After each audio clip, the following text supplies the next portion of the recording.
Always record. Starting off, we know we have our test due tomorrow, right? The one quiz, we don't really have time, unfortunately. If you have specific questions about the quiz that you want me to go over with, I'm happy to stay on at the end of class and talk to you about them. But because we are getting behind in our material, I want to make sure we focus on that new material. But again, I always have office hours. I'm happy to meet with you today one-on-one if you have questions. The one question I did want to talk about on your quiz, for those of you who remember the problem about the religions and how it asked if it was qualitative or quantitative. Now, I know that the frequency table, you're going to tell me, well, there was numbers, Aaron, so why isn't it quantitative? Well, we can't average religions. So the religions themselves are categories, which means that data was qualitative. Okay, and so when selecting qualitative data, you can only represent that data with a bar graph. You can't use a line graph. Line graphs are only for quantitative, which is why in that multi-part question, if you selected quantitative but then chose the bar graph, you got partial credit. Or if you did qualitative and then chose the line graph, again, you got partial credit. So just make sure to keep that in mind when studying for your exam tomorrow, okay? So again, the religions are categories, which means it's qualitative data, okay? So any questions about that before I go back to what we're normally talking about? Okay, so let me share my screen with you. So the last one I want to talk about in 2B is the scale ratio, because that does come up in the homework.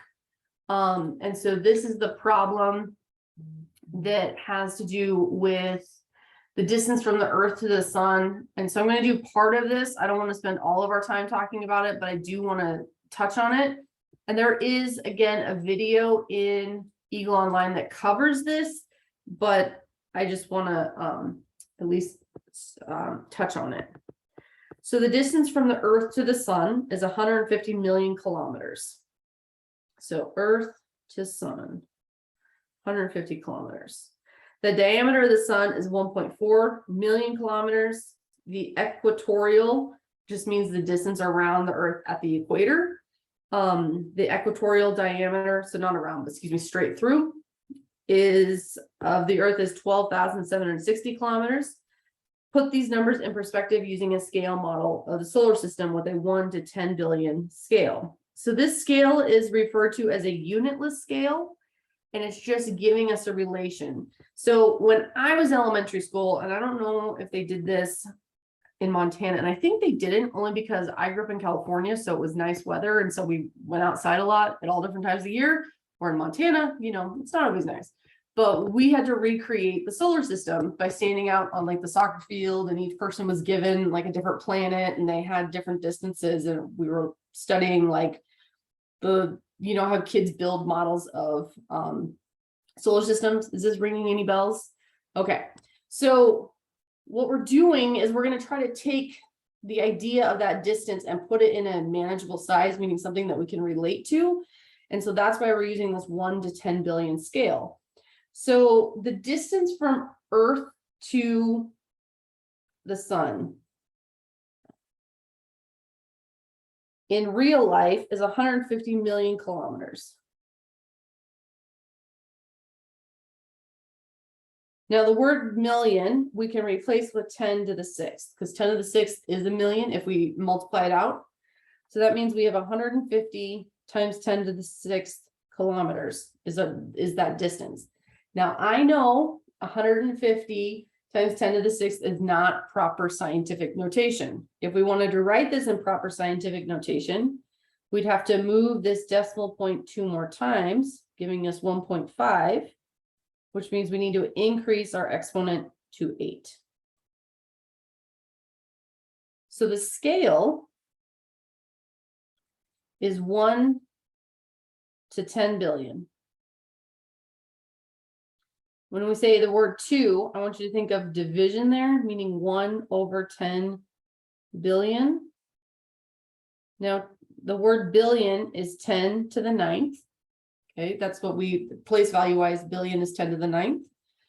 So 10 billion is going to be 1/10 times 10 to the 9th, which reduces to 1/10 to the 10th. So when we're using our scale model, we're going to take our unit of conversion and we're going to convert it to the new distance on the scale. So what that looks like is it's going to take 1.5 times 10 to the 8th kilometers. And we're going to multiply it by 1/10 to the 10th. So the question is, where do we have more tens, in the numerator or in the denominator? Well, we have more in the denominator. And how many more? We have 2 more. So multiplying through, I'm going to end up with 1.5/10 to the 2nd kilometers, or 1.5 times 10 to the -2nd kilometers. But that's a weird measurement, right? 10 to the -2nd. That means that we're moving our decimal place 2 times to the left, giving us 0.015 kilometers. But that's not really, oops, that needs to be a 5, not a K. But 0.015 kilometers is not really a distance that we can visualize, right? That we can relate to. So a unit of measure that's easier for us to relate to would be meters, right? So I can take this and now convert this to meters.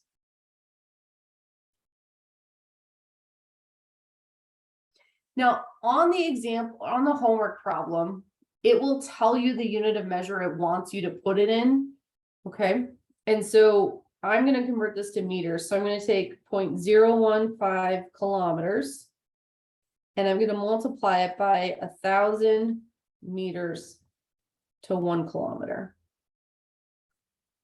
And so using our scale, we end up with a distance of 15 meters. So if I had a meter stick, the distance would be 15 of those, which is about a yardstick, right?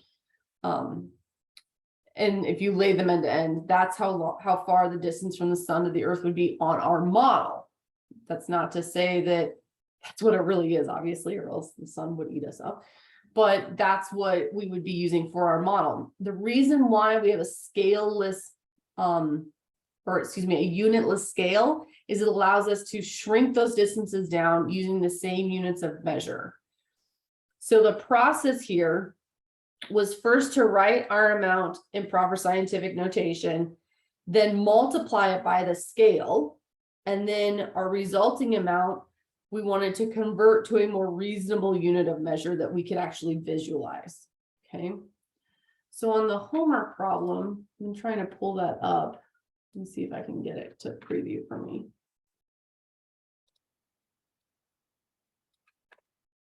So yes, Kaylee, this is similar to making a map.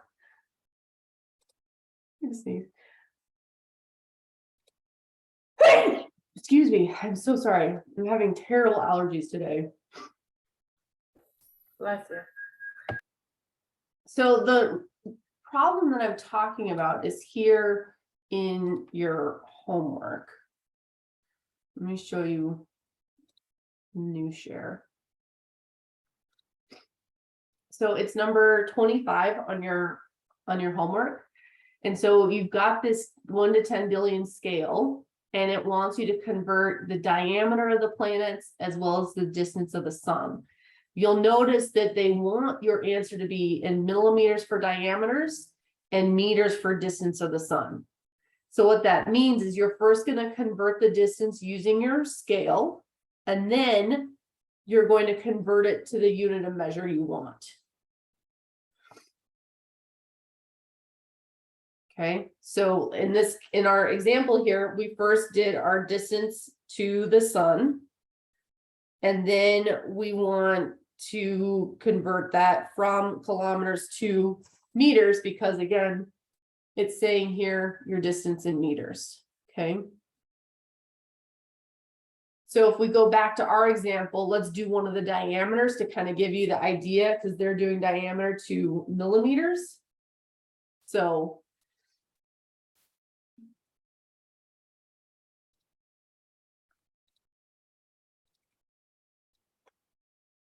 for this, the diameter of the sun is 1.4 million kilometers.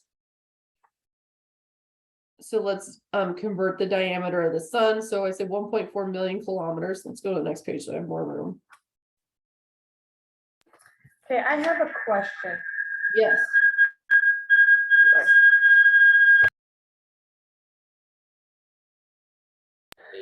Can I use this sheet here for an example for how to figure out how many zeros are in a million? Yeah. Not on your exam, you can't. But when you're doing your homework and stuff, you can. Yeah, I have been, but every question I messaged you about yesterday, I was off. Yeah, use that and that will get you more familiar with them so that when you are doing them in your exam, you know which one you need to have. Okay, thank you. Yes. So our scale is 1 to 10 billion, which is 10 to the 10. So we're going to convert the diameter. So million is 10 to the 6th. So we're going to have 1.7 times 10 to the 6th times 1 over 10 to the 10th. Again, where do we have more tens? We have more tens in the denominator. We have 4 more tens in the denominator. So when we multiply through. Erin, I'm behind. What are we doing? So I'm looking at the second part here where we're converting the diameter of the sun. Okay, you just have 1.7 and it says 1.4. Oh, okay. Well, I just copied it wrong. That's fine. It just threw me off. That's okay. There. So multiplying through, we're going to have 1.4 over 10 to the 4th, or 1.4 times 10 to the negative 4th kilometers. So in your homework problem, it wants you to convert the diameters to millimeters. Okay. And so we're going to take kilometers and we're going to convert it to millimeters. So we know that 1 kilometer equals 1,000 meters. And 1 meter equals 1,000 millimeters. And so one of the reasons we even talked about scientific notation and working with those powers of 10 is because that we can simplify these. So instead of 1,000 meters, we can have 10 to the 3rd meters, and 1,000 millimeters is going to be 10 to the 3rd millimeters. And why does that help? Well, if I take my conversion factor or the distance I want to convert, 1.4 times 10 to the negative 4th kilometers, and I put it over 1, I can use my conversion factors here that says 10 to the 3rd meters over 1 kilometer times 10 to the 3rd millimeters over 1 meter. Where did you get the 10 to the 3rd from? So 1,000 is 10 to the 3rd. Oh, okay. Yeah, I'm just simplifying, I'm writing it using exponential notation instead of as an expanded number. So again, why does this help us? Well, remember when we multiply through with powers of 10, so I have 1.4 times 10 to the negative 4th times 10 to the 3rd times 10 to the 3rd, right? As I'm multiplying straight through those fractions. And since all of these are base 10, what do I do with their exponents?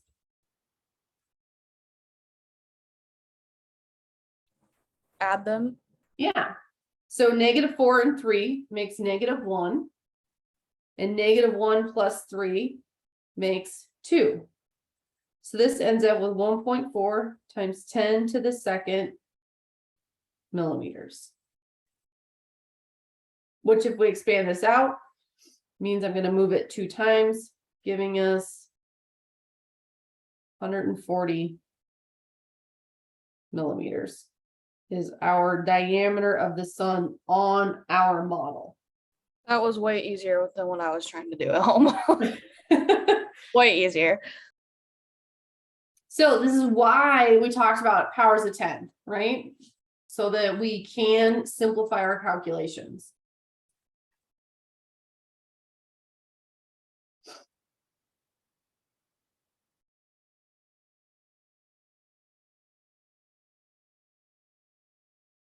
Now, when you are working on your homework assignment at home and you forget,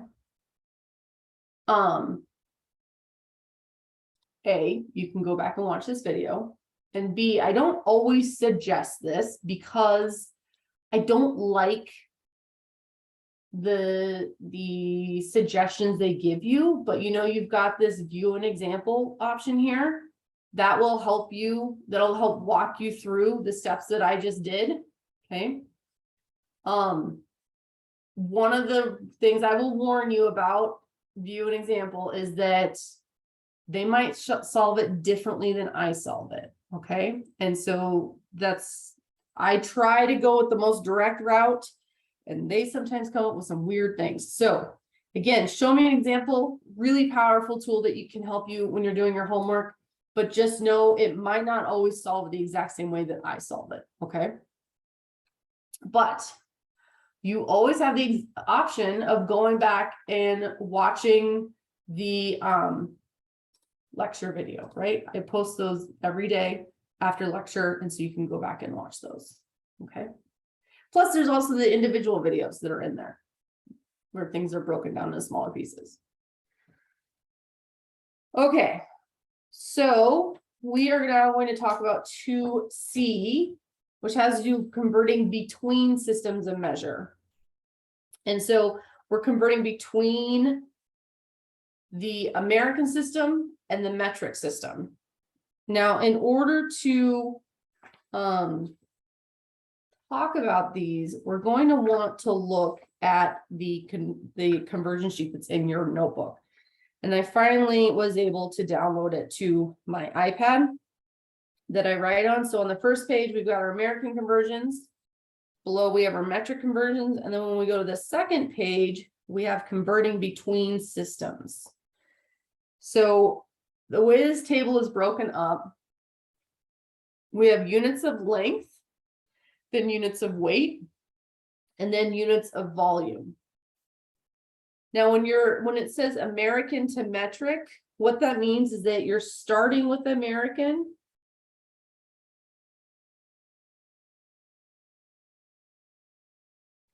and converting to metric.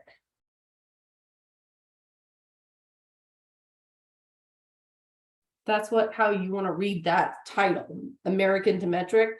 That's what it's telling you. You're starting with American units and you're going to metric units. The other side, metric to American, again, means you're starting with a metric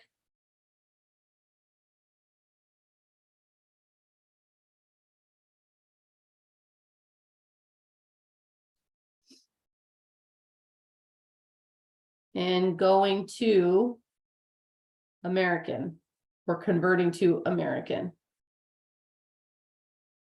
So how are you going to read these conversion factors as, how do you want to put them as fractions? So we have 1 inch equals 2.54 centimeters.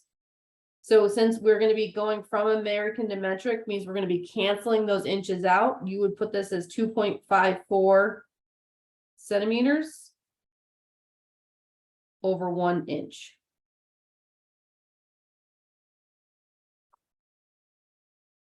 Or in the case of the other side, you would have 0.3937 inches over 1 centimeter.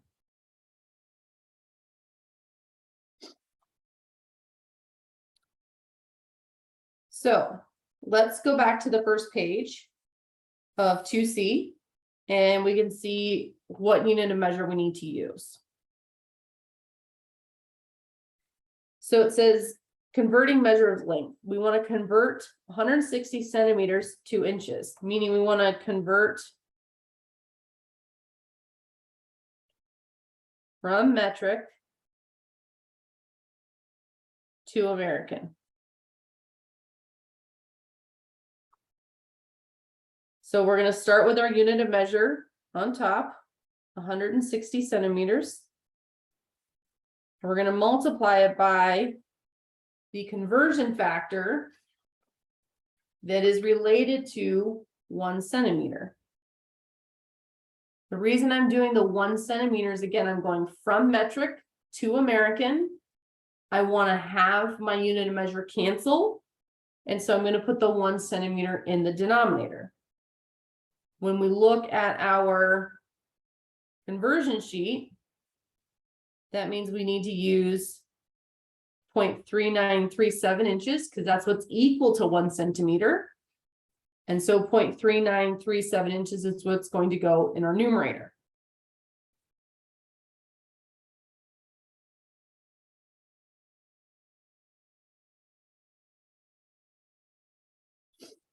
Now, multiplying through, we're going to have 160 times 0.3739, which gives us 59.824. Your homework will tell you how many decimal places to round to. And we can use our conversion sheets on the test, right? Yes. Okay.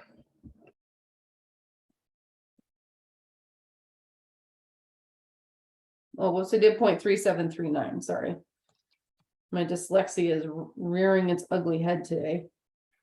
It's 3937, is that correct? What is it on the sheet? Yeah, 3937 or 3739? The first one? 37, but you got the right answer.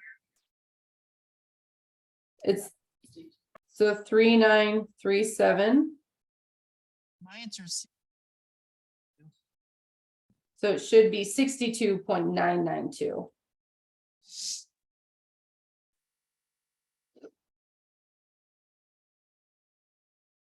okay. I'm dyslexic. I got the same answer you did.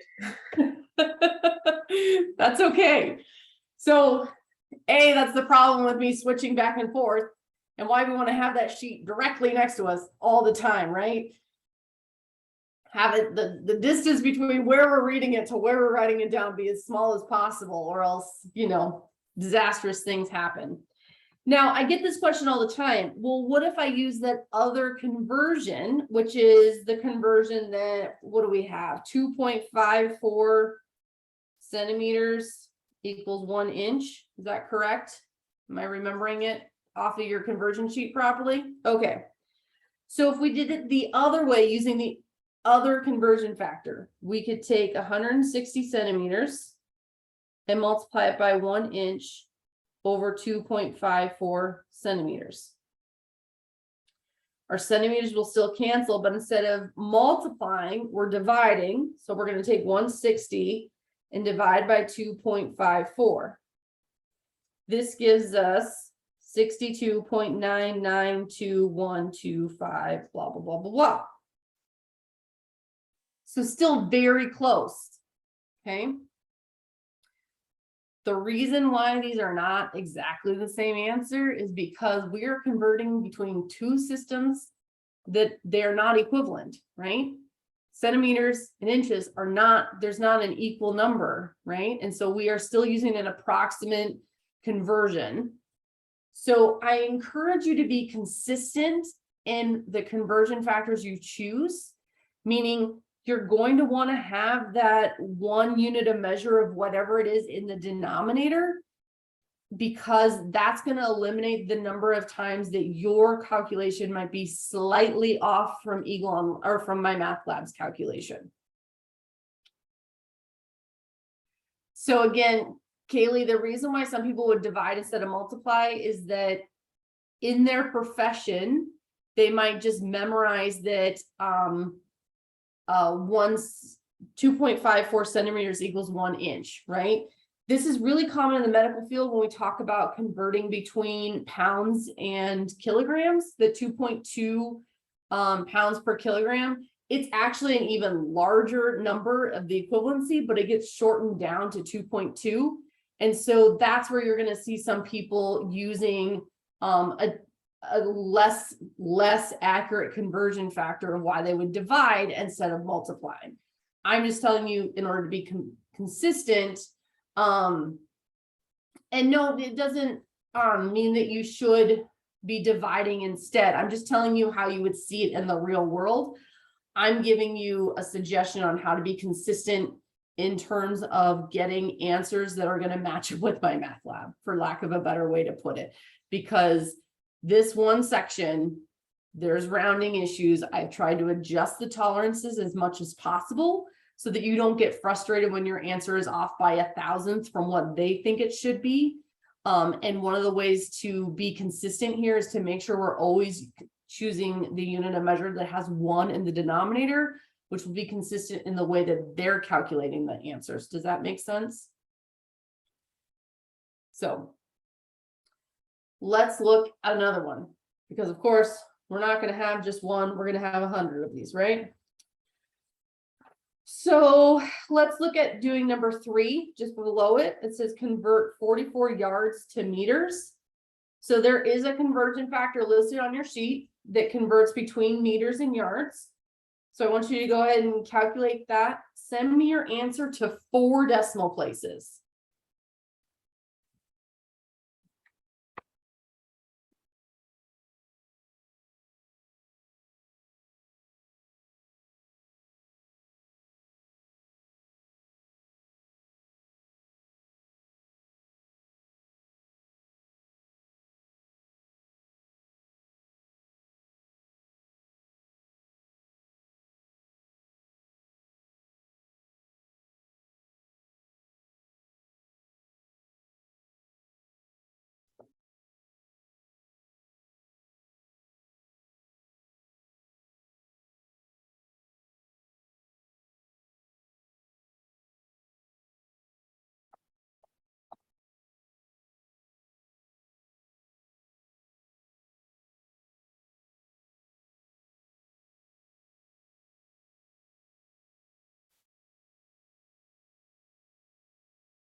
So this is one where, depending on the conversion factor we chose, we could get different answers, okay? So if I've got the conversion factor that says, again, I'm at yards and I'm going to meters. So that means that I want to use a conversion factor from the American to metric column. So I'm using American to start with, so I want to go to metric. So that's going to be the 44 yards times 0.914, excuse me, 0.9144 meters over 1 yard.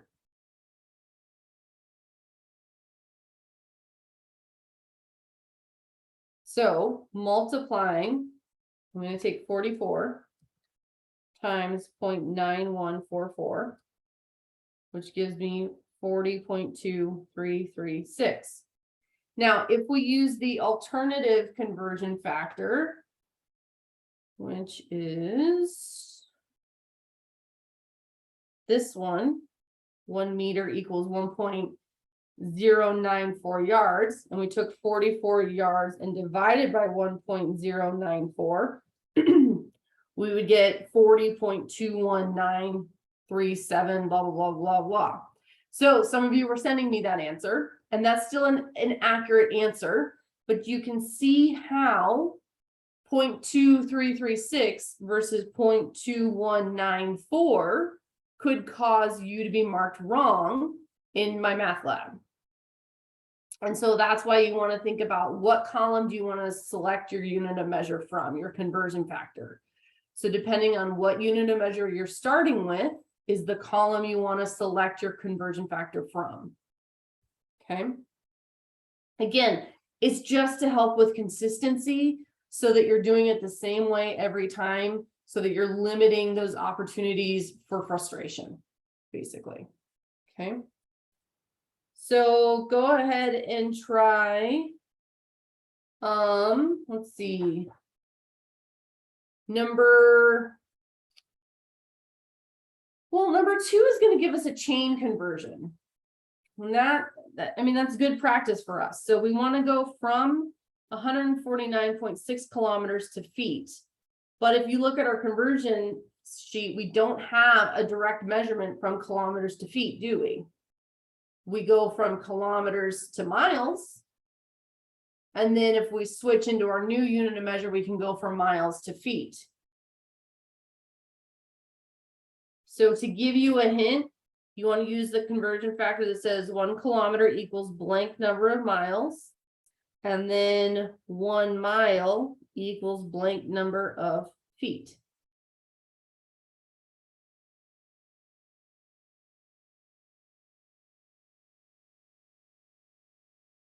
And that one you can round to 2 decimal places.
Okay.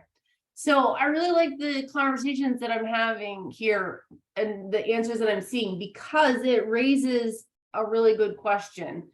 And the reason why I raised this is a good question is I gave you the suggestion of converting from kilometers to miles and then miles to feet, right? An alternative way that you could have done it was kilometers to meters and then meters to feet, right? Because we had those two conversion factors as well. So, they're all going to get us very close to the same answer, but they're going to be off slightly.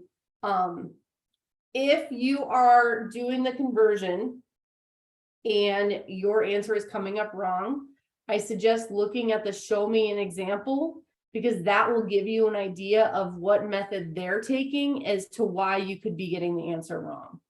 This is the only section, and I'm sorry, I know this is so frustrating, and I wish we didn't have to do it, but we have to talk about converting between units of measure, like that. You just can't get around it. It's like important for us to talk about it.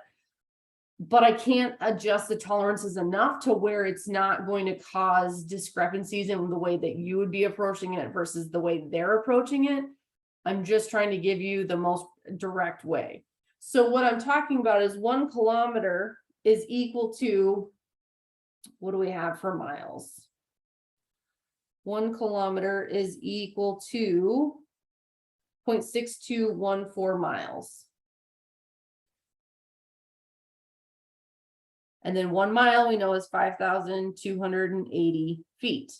So if I set this up, 149.6 kilometers times 0.6214 miles to 1 kilometer times 5,280 feet to 1 mile, we would end up with approximately 490,836.40 feet. If you did it the other way up here, kilometers to meters, that would be the 1 kilometer equals 1,000 meters, and 1 meter equals 3.28 feet.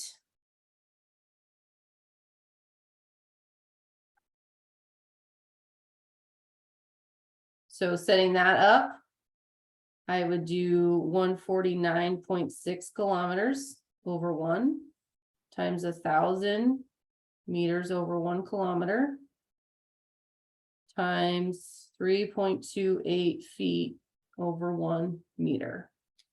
So how does that method give us a different answer? So 149.6 times 1,000 times 3.28 is going to give us an exact amount of 490,688.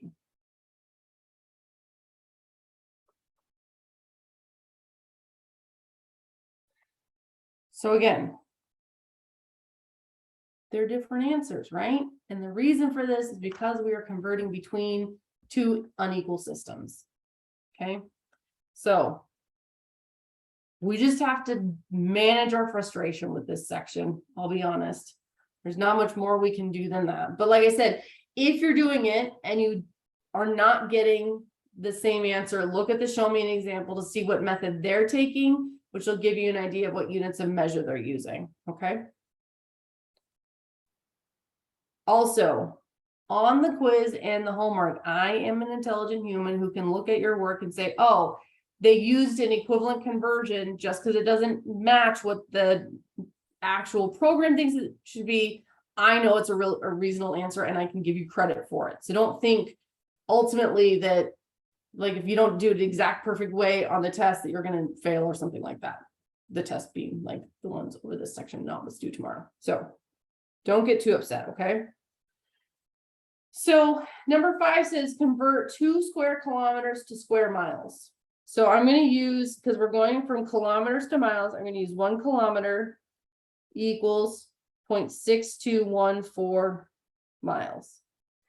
But we're talking about square kilometers, which is 1 kilometer times a kilometer. So 2 kilometers squared. And I have to multiply this by units squared, meaning we're going to point 6214 miles squared over 1 kilometer squared. So if we think about order of operation, what do we need to do first? Well, we need to square our unit of measure, 0.6214 times 0.6214, which gives us 2 kilometers squared over 1 times 0.386137996 miles squared over 1 kilometer squared. And then we can multiply that by 2, meaning multiplying straight through, right? And this ends up with approximately 0.77 miles squared.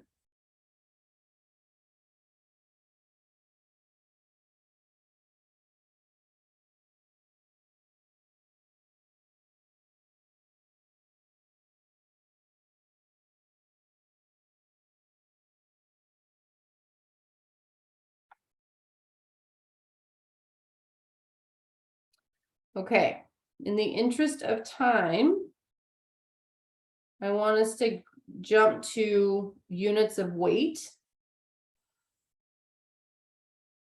So let's look at number 2, which is converting 93 pounds to kilometers. Kilograms. My weight is now a distance. That's not great. Let's not convert between those systems. So I want to go from pounds to kilograms. So we're going to look at the column that's going from American to metric. So pounds to kilograms, we've got this equivalency here. 1 pound equals 0.4536 kilograms.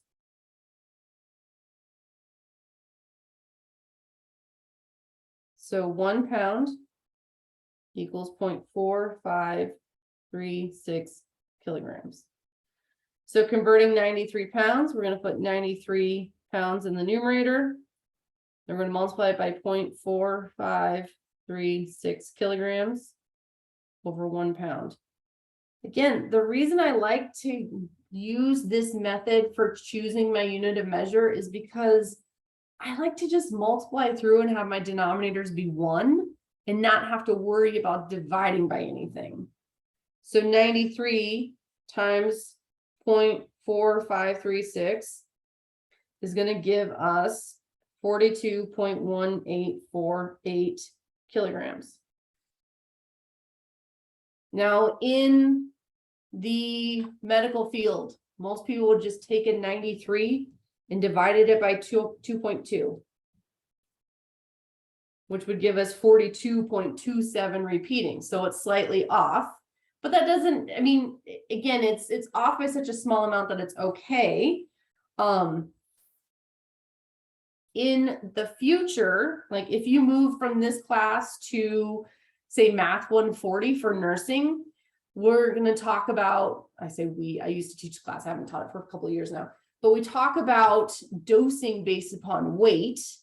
And so sometimes in those problems, they'll give you the patient's weight in pounds and you'd have to convert it to kilograms and then use that information in order to figure out how much medication the person needs. And we do an example like that in 2D. So we talk about it, but it's far more in-depth covered in 140. All right. Again, the idea behind these is the same in terms of like, you're taking your unit measure, you're choosing your conversion factor, and you're multiplying it. We have half an hour left in the class. So I want to look at a liquid volume conversion. And then the last part of 2C has to do with temperature conversions. And so I want to make sure that we get to those before class gets out, okay? So if we go to the next page, we've got number 2, which would be considered, so I'm looking at number 2 right here. And it wants us to go from fluid ounces to kiloliters.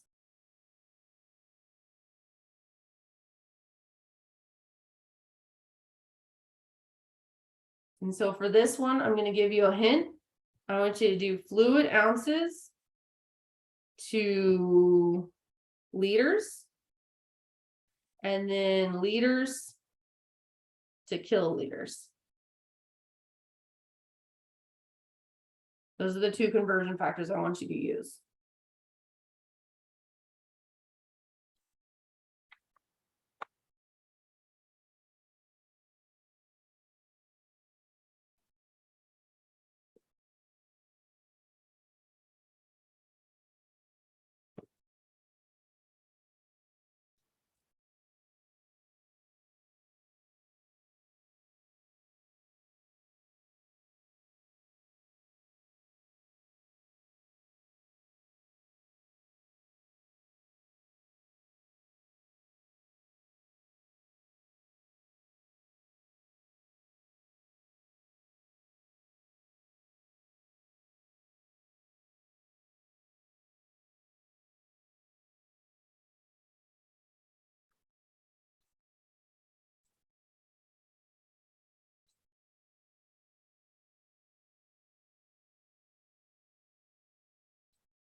I have 2 questions about the 2B homework. The first problem was kind of weird. I'm not sure what they're asking about. It was the one where it's find the conversion factor between cubic meters and cubic centimeters. So Is that the setup? Is that just trying to find the setup of how you would convert that? I'll have to look at the problem. So Melissa, do you have time after class to talk about this? Yes. Okay, so let's talk about those then, just because I want to make sure that I look at what you're asking and I'm not just like answering out of nowhere, okay? Okay. And then the second one was gigabyte. Okay, Yes, something about scientific notation about gigabytes. So okay. didn't know if we went over those somewhere. Okay.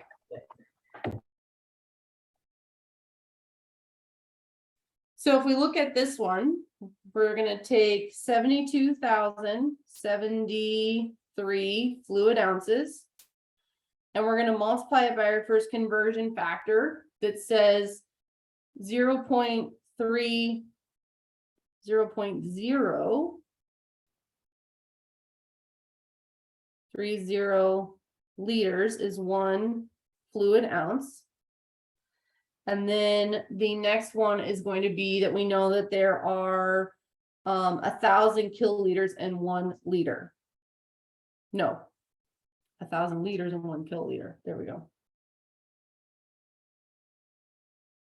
So we're gonna take 72,073. And we're gonna multiply it by the 0.030. And then we're gonna divide it by 1,000, which puts us at 2.16219 kiloliters.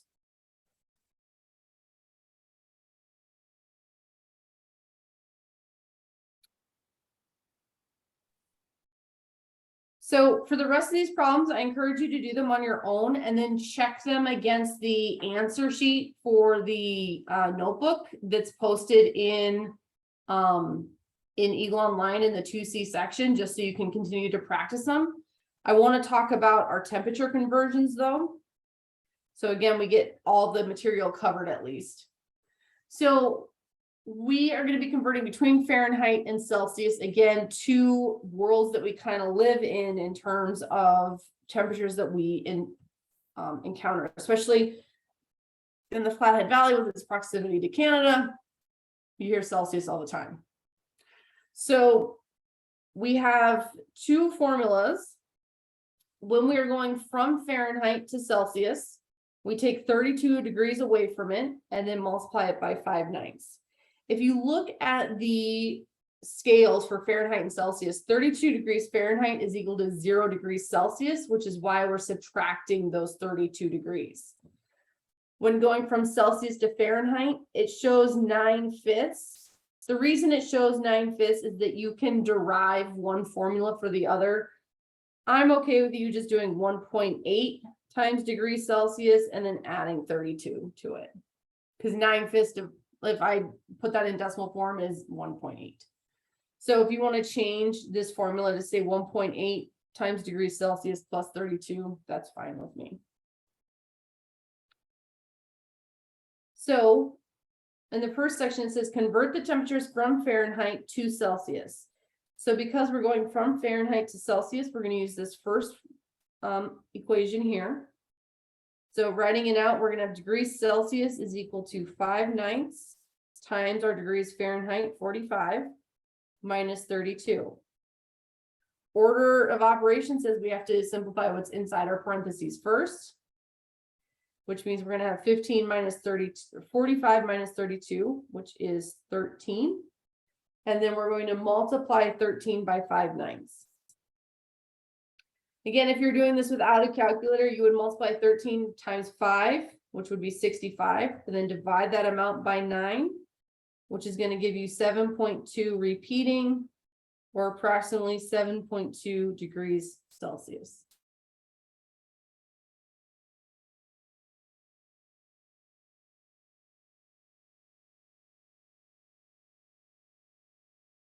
So I want you to try number 3. I'm going to warn you, you will get a negative temperature.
You can round your answers to just one decimal place, is fine.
So simplifying 45 minus 15. Well, that's not where they go, right? What am I writing? Boy. So 15 minus 32. There we go. So we're gonna have 5/9 times negative 17, which gives us negative 9.4 degrees Celsius approximately, right? If we round our answer. All right, so then we have to be able to go the opposite direction, which means going from Celsius to Fahrenheit. So if we go to the next page, we're going to use the formula that says Fahrenheit is equal to 1.8 times Celsius plus 32. So number one, we're given Celsius. So we're going to plug that in for C.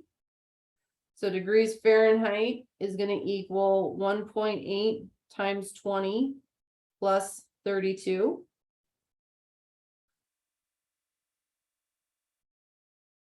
So we get 36 plus 32 gives us 68 degrees Fahrenheit.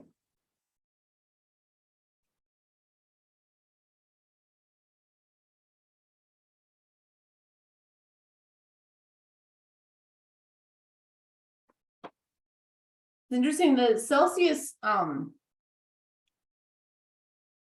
always seems so much more extreme to me in some ways, because it's like if we look at number 2, it says negative 15 degrees Celsius, and my brain, I'm like, oh my god, that's really cold. And don't get me wrong, it's still cold, but it's not quite as cold as you would think it is.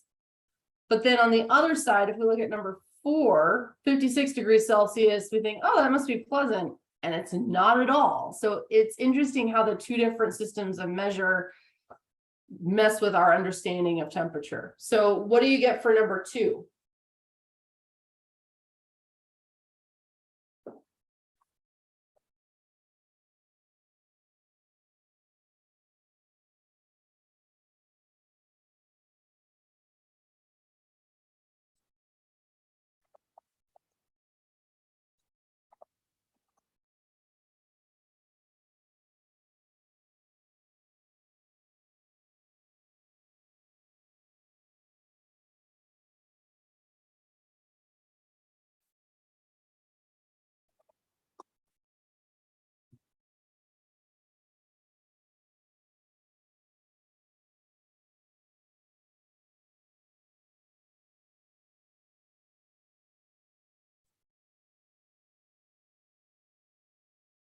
So we're going to take 1.8 times negative 15 and add 32. So 1.8 times negative 15 is negative 27.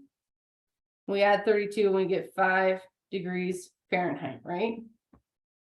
But we go down to number 4, 56 degrees Celsius.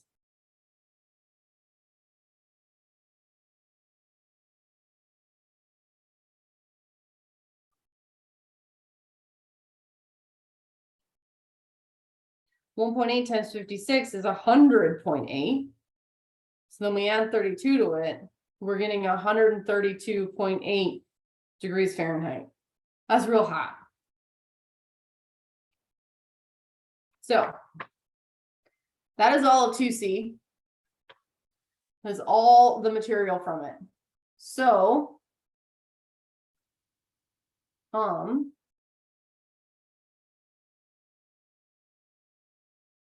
if you want to practice those other conversion problems, I highly encourage you to go back and finish those ones. Like I said, in Eagle Online, if you go to this section 2C, there is a solution set, and oops,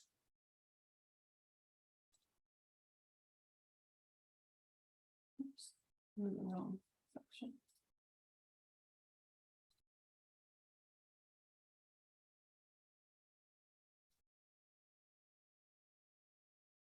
So you've got the individual videos on converting, and then the 2C solutions. I'm going to adjust that so that it releases today, so that as you're working through them, if you want, you can go back and check your answers. Okay. So if you're saying, Erin, what are you even talking about? we look at our Eagle Online page. In the content, when we go to Unit 2 and down to 2C, you'll notice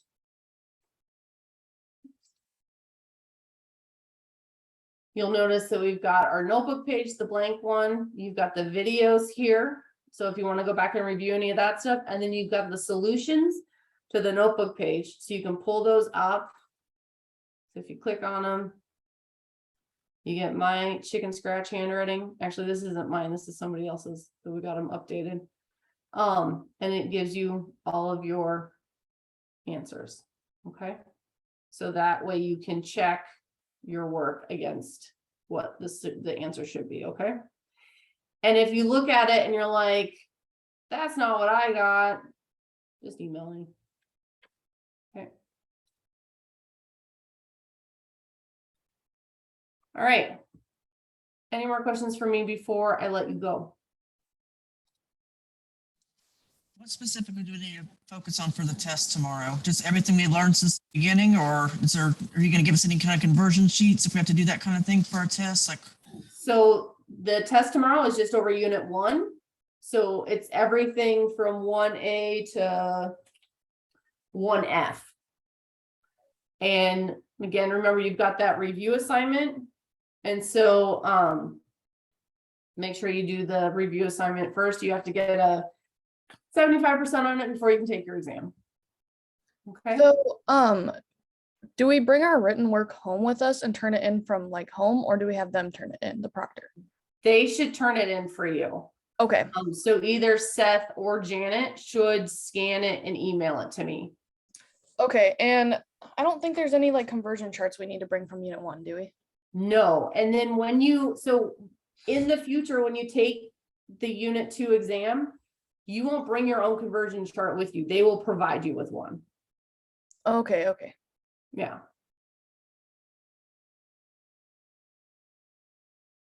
All right. one other question, sorry. No, you're fine. As far as homework today, if that's correct, but then when I'm looking at our fall syllabus that's printed out, it looks like we have verify, because I've got a bunch of other homework to do today. I just need to know what to focus on. Right. Did you see my announcement for week 5? I've had so many announcements from me, please. I'm sorry. I'm just overwhelmed with chemistry right now. So in Eagle Online, our announcement for week 5, I adjusted our timing schedule. So today I taught 2C. Thursday, I'm going to go over 2D and 2E. Tuesday, I'm going to finish up 2E and 2F, which means I shifted when homework was due, which has already been reflected in my math lab. I already adjusted those due dates.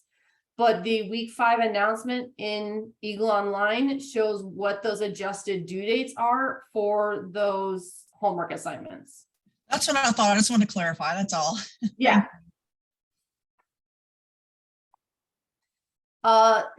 Yes, you are allowed calculators for the exam.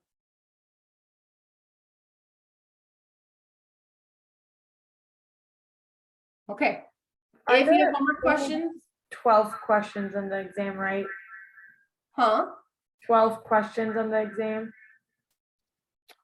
Let's see. Because we like started out with 10 and so in the homework, and now we're on to 25 plus questions.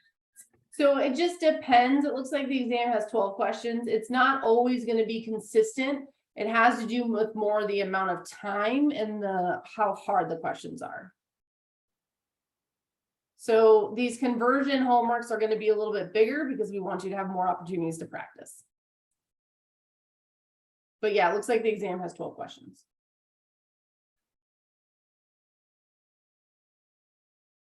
Okay, I'm going to let everybody go who doesn't have homework questions, okay? Oh, wait, Carolyn, good question. I do want to answer this to everybody. Tomorrow's online meeting is not necessary, like it's not mandated, because you're already spending your 15 minutes taking your exam. So I will show up and be here if you have questions, but you don't have to come tomorrow, okay?